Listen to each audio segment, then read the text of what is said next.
और अब फिर बीमारियां, कभी एक बीमारी, कभी दूसरी, कभी प्लेटलेट्स। हमें ऐसे लगा कि पता नहीं आज गया तो कल गया। हमने इसको, और मैं आज तस्लीम करता हूं, बड़ी गलती की। इसको हमने इजाजत दे दी बाहर जाने के लिए। तो ये जब पख्तूनख्वा में जाता था तो कहता था इमरान खान किधर है नया पख्तूनख्वा। तो जब 2018 का इलेक्शन हुआ तो पख्तूनख्वा, जो कभी दूसरी बारी किसी को नहीं देता, 2/3 अक्सरियत से तहरीक इंसाफ को उन्होंने वोट दी। क्यों वोट दी, ये मैं आज आपके सामने पेशन गोई कर रहा हूं मंडी बहाउद्दीन, कि ये जो सारे चोरों का टोला, डाकुओं का गुलदस्ता,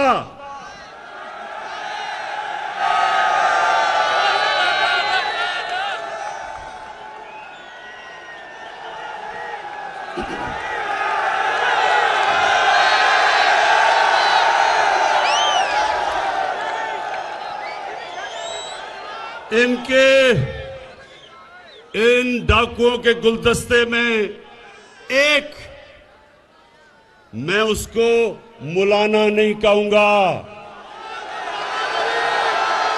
क्या कहूं उसको?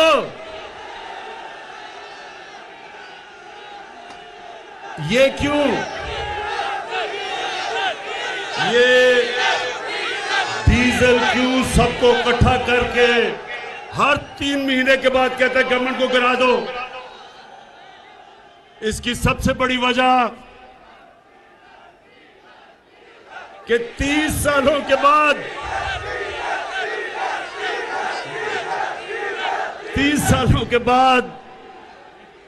सालों के बाद पाकिस्तान की असेंबली डीजल के बगैर चल रही है,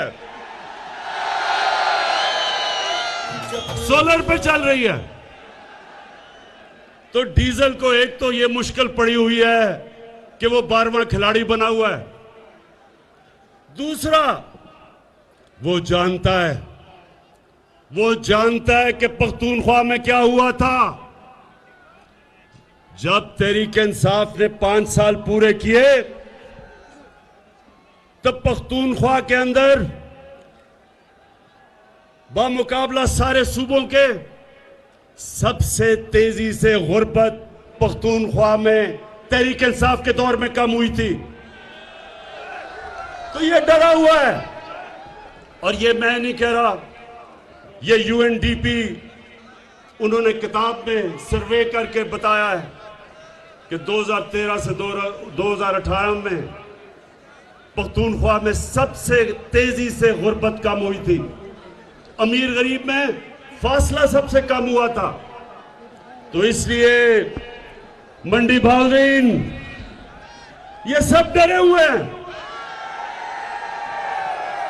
ये चोर, ये डाकू, और डाकू, ये सुन ले जरा बात, ये इमरान खान नहीं कह रहा ये डाकू हैं।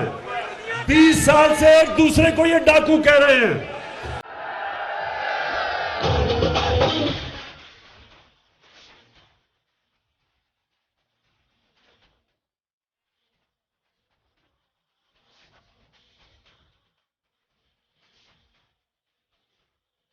तो एक तरफ फजल रहमान इनको डरा रहा है कि जल्दी जल्दी किसी तरह इसको गिरा दो, नहीं तो 2023 का भी इलेक्शन गया। और दूसरी तरफ एक छोटा मियां है, एक तो बड़ा भगौड़ा मियां है, एक छोटा मियां है। अब छोटे मियां को क्या मसला पड़ गया मंडी बहाउद्दीन, वो छोटे मियां का एक तो दिल बड़ा कमजोर है, ऊपर से उसको पता चल गया कि मकसूद चपड़ासी के अकाउंट में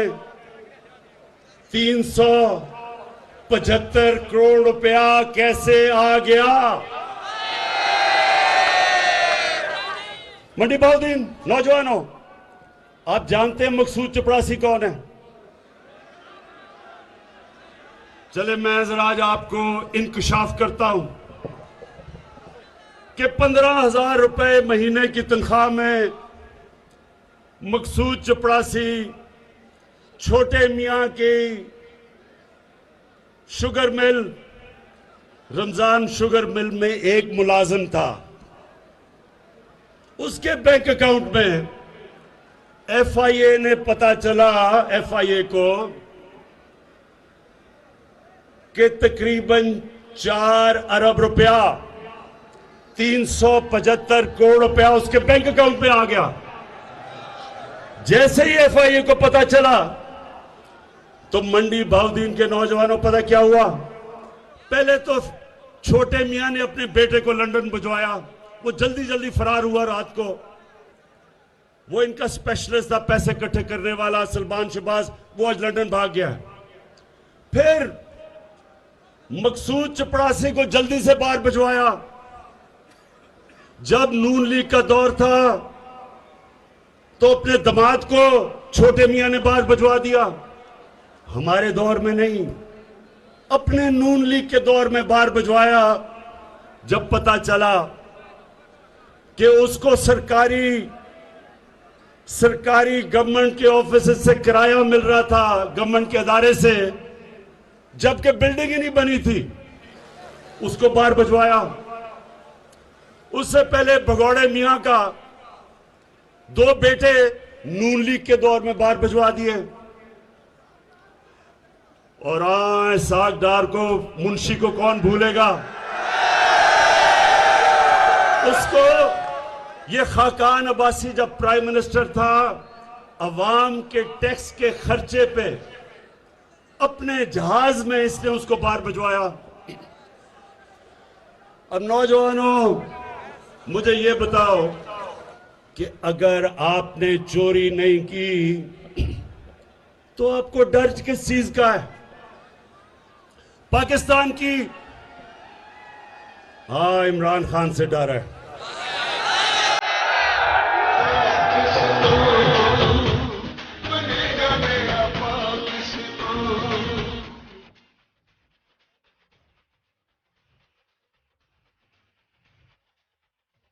इसलिए डर है कि इमरान खान की कोई कीमत नहीं। जनरल मुशर्रफ की तरह उसने आपको एनआरओ नहीं देना। केसेस आपके पुराने हैं, एनआरओ मेरे से मांग रहे हो, जिस तरह जनरल मुशर्रफ से लिया था हुदैबा पेपर मिल का। कोई डाकुओं को एनआरओ नहीं मिलेगा जब तक आप इस मुल्क का पैसा वापस नहीं करेंगे। जब तक, ये सुन लो, जब तक, मैं अपनी कौम के सामने वादा कर रहा हूं, जब तक मैं जिंदा हूं, मैं इनका पीछा नहीं छोड़ूंगा जब तक कौम का पैसा नहीं ये वापस करेंगे।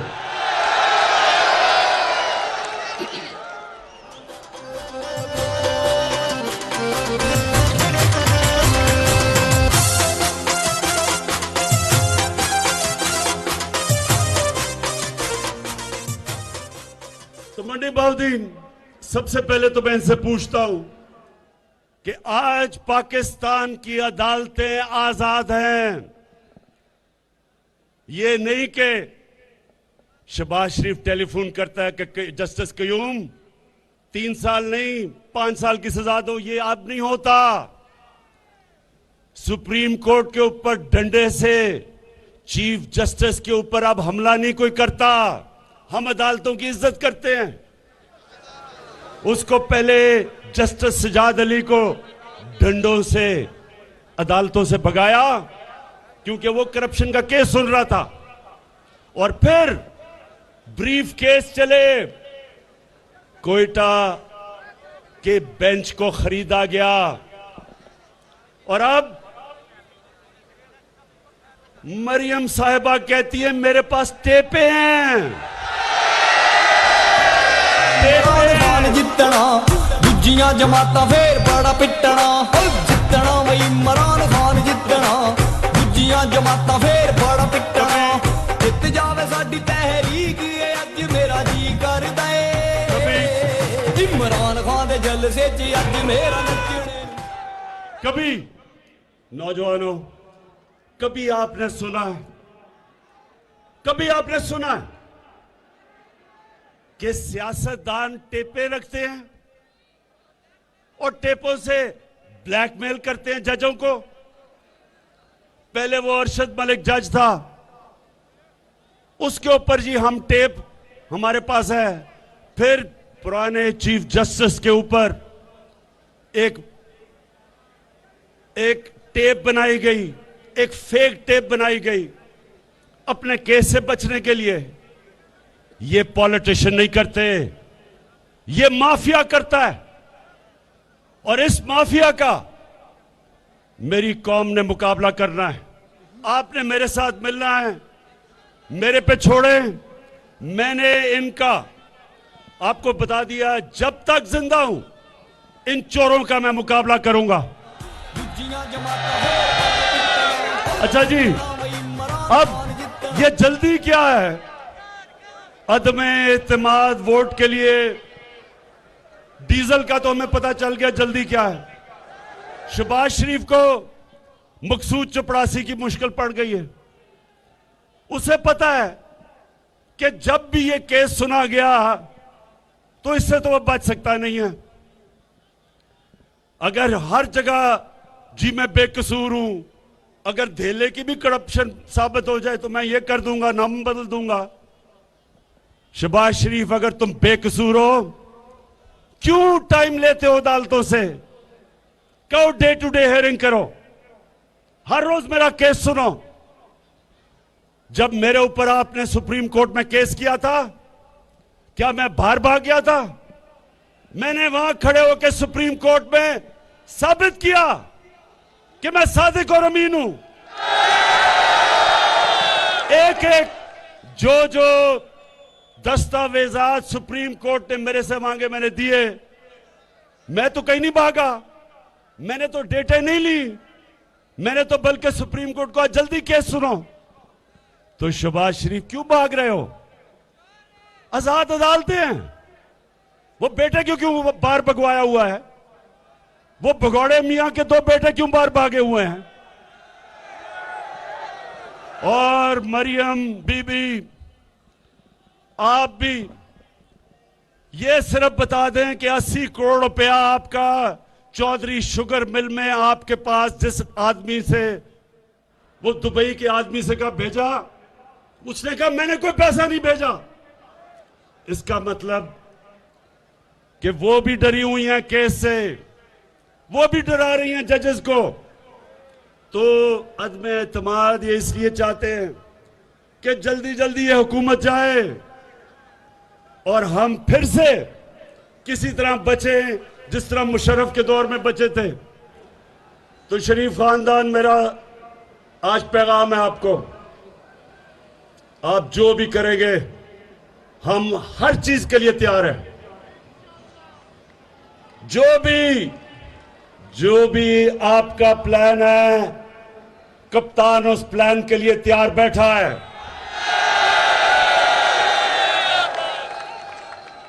और इंशाअल्लाह आपको फिर शिकस्त होगी, लेकिन शिकस्त नहीं होगी, आप जेलों में जाएंगे। ये कहते हैं कि बहुत महंगाई हो गई। महंगाई हुई है। मेरे पाकिस्तानियों, इस पे कोई शक नहीं कि महंगाई है। सारा वक्त मैं ये सोचता हूं कि किस तरह मैं अपनी कौम के ऊपर से बोझ उठा सकूं, और मैं अपने उन लोगों को जो हमारे सहाफी बरादरी के लोग हैं, मैं एक सिर्फ आपसे दरख्वास्त करता हूं कि जब आप बताते हैं महंगाई है, तो ये भी बताएं कि ये महंगाई क्यों है। महंगाई की वजह कोरोना के बाद जो सारी दुनिया में सप्लाई सप्लाई लाइंस यानी कि जो चीजें पहुंच रही थी कोरोना की वजह से वो बंद हो गई और उसकी वजह से चीजों की कमी हुई, चीजें महंगी हो गई। आज पेट्रोल चंद भी 8-9 महीने पहले 40 डॉलर का जो पेट्रोल था वो आज $90 पे पहुंच गया। इसका हम क्या करें? पेट्रोल हमें बाहर से मंगवाना पड़ता है। हमने सारे अपने ड्यूटीज और टैक्सेस कम कर दिए ताकि लोगों पे बोझ ना पड़े। हर महीना हुकूमत को टैक्स कम करने का, ड्यूटीज कम करने का 70 अरब रुपए का नुकसान होता है, लेकिन हम क्योंकि लोगों पे बोझ ना पड़े हमने उसको कम कर दिया है। हम नुकसान ले रहे हैं और इंशाल्लाह अभी और भी आपको चीजें बताएंगे कि कैसे आपके ऊपर बोझ कम कर सकते हैं। दूसरा, जरा ये सुने, पाकिस्तान में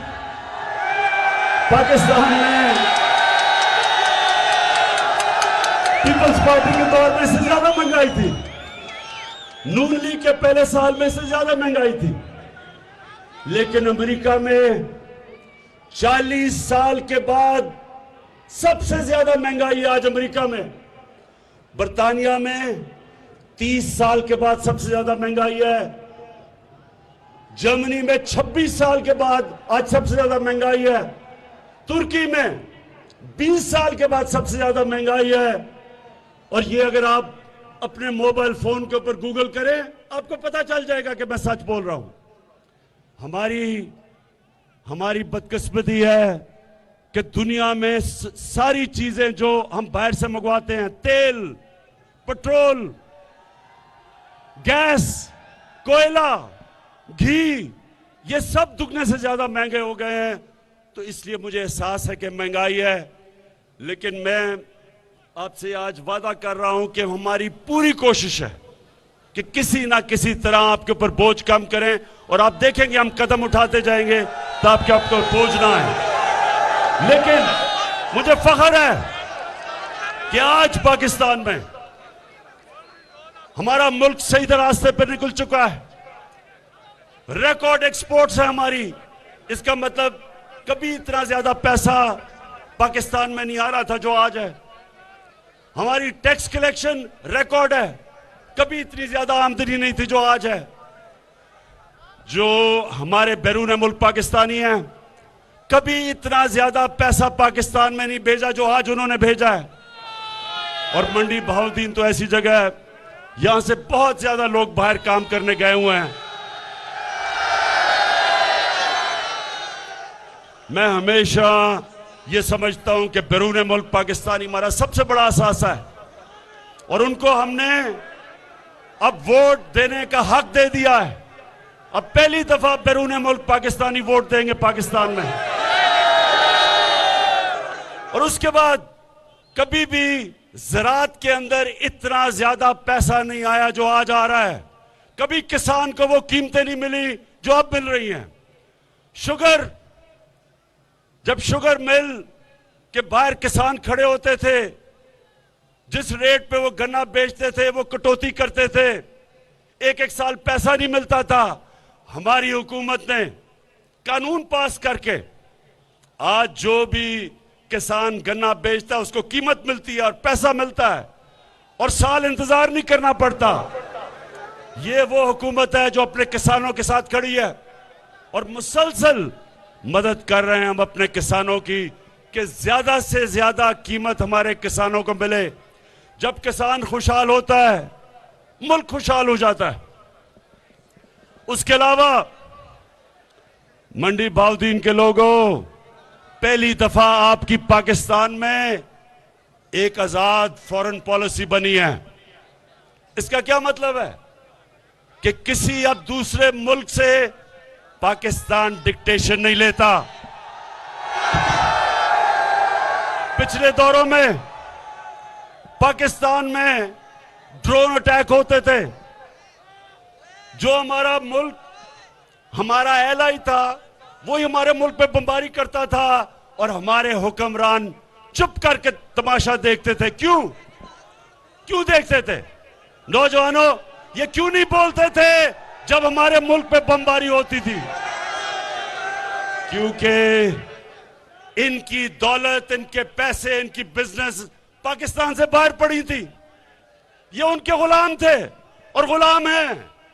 अगर मेरे भी पैसे चोरी करके मैं बाहर भेज दूं, आज मैं भी ना बोल सकूं।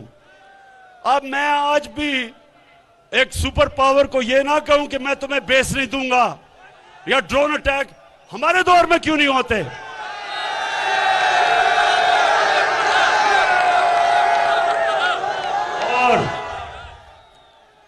और मेरे पाकिस्तानियों, एक तो मैं इंतजार कर रहा हूं कि ये हमारे मुल्क में इंशाअल्लाह जो हम अपने नौजवानों के लिए आईटी के अंदर, इंफॉर्मेशन टेक्नोलॉजी में जो इनकलाब लेके आ रहे हैं, क्योंकि हमारी नौजवान आबादी है।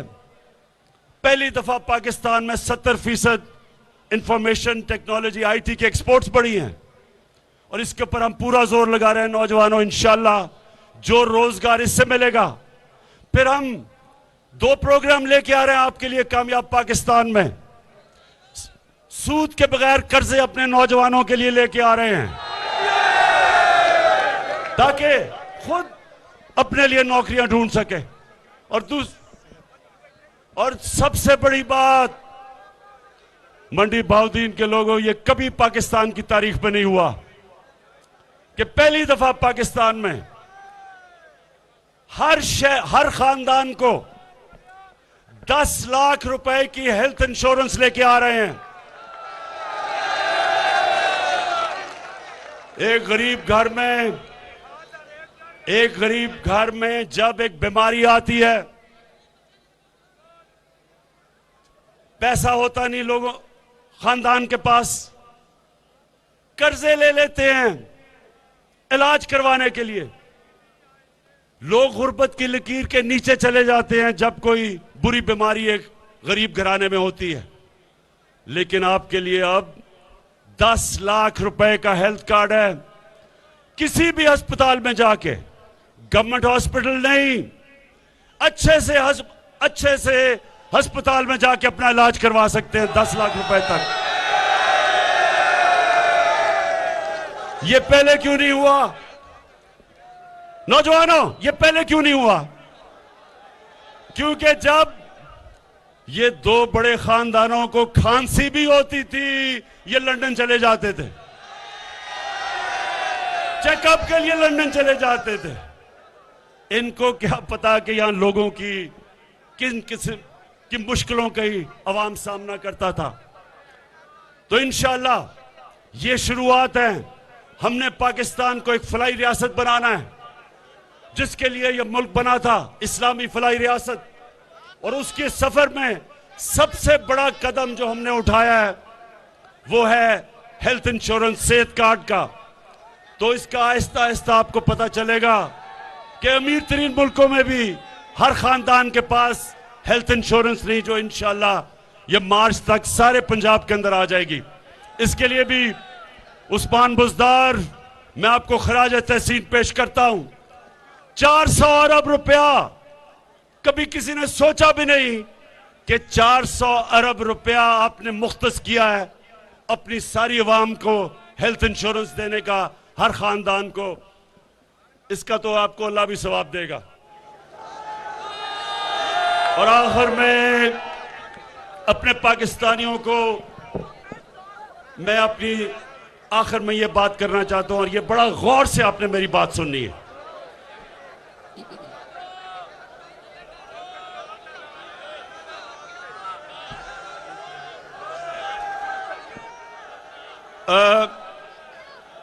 कुरान की आयत, मेरे नौजवानों, कुरान की आयत है, अमर बिल मारूफ व नही अनिल मुनकर। इसका क्या मतलब है? जब मदीना की रियासत बनी तो याद रखें वो 2 असूलों के ऊपर खड़ी हुई।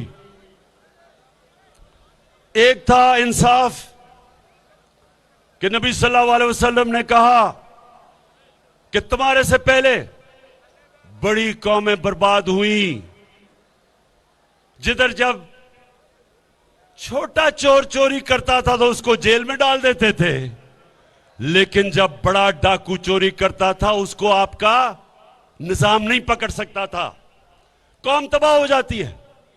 तो एक वो उसूल था, इंसाफ के ऊपर एक कौम खड़ी हुई।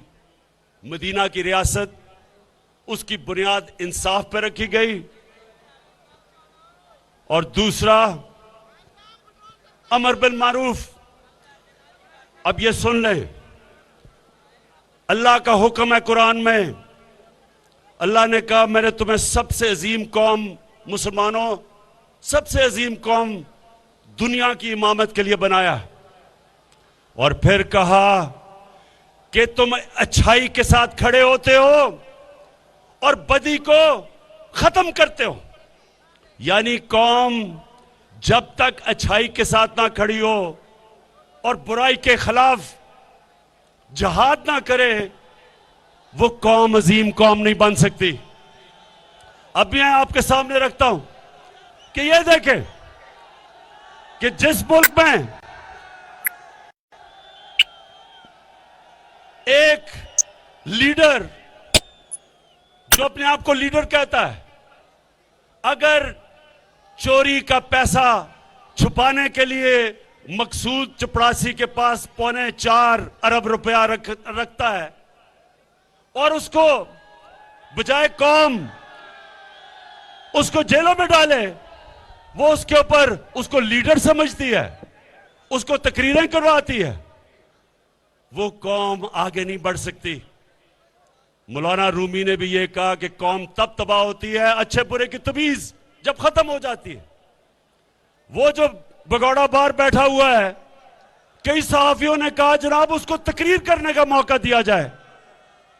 यानी कोई, मैं उन सहाफियों से पूछता हूं, आप में अच्छे बुरे की तमीज नहीं, अगर उसको तकरीर करने का मौका दिया जाए तो जेलों में जो गरीब चोर फंसे हुए हैं उनको भी बोलने का मौका दिया जाए। अगर बड़े चोर को अब बुरा नहीं कहता माशरा, तो फिर चोरी में बुराई क्या है? क्यों कोई मेहनत करे? आप नौजवान हो, आप जब देखें कि एक चोर चोरी करता है और माशरा उसको नवाजता है, फूल फेंकता है, लीडर बना देता है, तो आप भी सोचते हैं कि हम पागल हैं कि पहले पढ़े 12 साल 15 साल, फिर मेहनत करें सुबह से लेकर शाम तक, और हम हलाल की रोजी जब कमाएं तो हमें तो कोई पूछता नहीं और हम धक्के खाते फिरते हैं। और चोर उस मुल्क में बड़े बड़े ओहदों में पहुंच जाए और पता भी चल जाए कि जब मकसूद चपरासी के पास अपने चोरी का पैसा आप छुपाते हैं और फिर भी आपको तकरीरें करने का मौका मिलता है, तो कौन मेहनत करेगा? क्यों मेहनत करेगा कोई? इसलिए अल्लाह ने हमें कुरान में कहा है कि अगर माशरे ने उठना है, अच्छे बुरे की तमीज करो। मैंने मगरिब में अपनी 20-30 साल गुजारे हैं। आप अगर उधर चले जाएं, आपको हैरत होगी कि वो माशरे हैं जो अल्लाह के पैगाम पे हमारे से बेहतर चल रहे हैं। याद रखें, अल्लाह रब्बुल आलमीन है, सब इंसानों का खुदा है। हमारे नबी सल्लल्लाहु अलैहि वसल्लम रहमतुल आलमीन है, सब इंसानों के लिए रहमत बन के आए थे। मतलब ये कि जो भी उनके पैगाम पे चलेगा, अल्लाह की नेमतें उनके ऊपर आएंगी, चाहे वो मुसलमान है या नहीं है। जो उनके हुक्म पे चलेगा वो माशरा खुशहाल होगा। और जो माशरा, बेशक हम अपने आप को मुसलमान कहें, उनके अहकामात पे जब हम नहीं चलेंगे तो उस माशरे के ऊपर अल्लाह की बरकतें नहीं आएंगी। इसलिए कोई मेरी इन चोरों के साथ जाती दुश्मनी नहीं है, लेकिन मैं अपने मुल्क को एक अजीम मुल्क बन के देखना चाहता हूं, इसलिए मैं इनका मुकाबला कर रहा हूं। मैं फिर से मंडी बहाउद्दीन आपका दिल से शुक्रिया अदा करता हूं। मैं अपने MNAs, MPs सबका शुक्रिया अदा करता हूं और इस शानदार जलसे का मैं इसलिए आपका शुक्रिया अदा करता हूं कि आपने हमेशा, मैं पहले भी आया था इलेक्शन से पहले, हमेशा आप मेरी हौसला अफजाई करते हैं। आपका बहुत बहुत शुक्रिया। पाकिस्तान जिंदाबाद।